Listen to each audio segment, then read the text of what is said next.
ඇත වැටුණා මිහිකට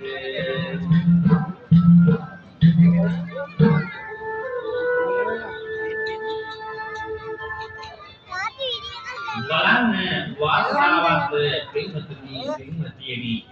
අප මහා බෝධිසත්වයාණන් වහන්සේ දිනපතා පෙරෙන්නේ එළියාට ආපදව කාලකසක පාපික සහ ඉන්දියක වාසය කරන්නට උනා විශ්වයේදී ඕනෑම දෙයකට ආශා කරන යුතු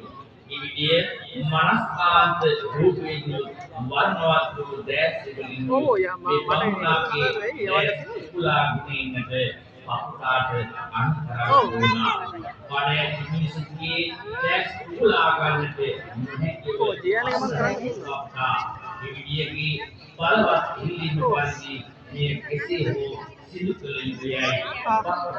කල්පනා කරන්න ඕනා මිනාදුවේ මුරියායේ යාබද වෙන්නේ වාසය කරන මිත්‍ර නාගයාට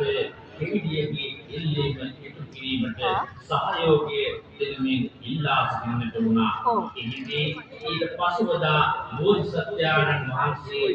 මුරියායේ පැමිණ පසුව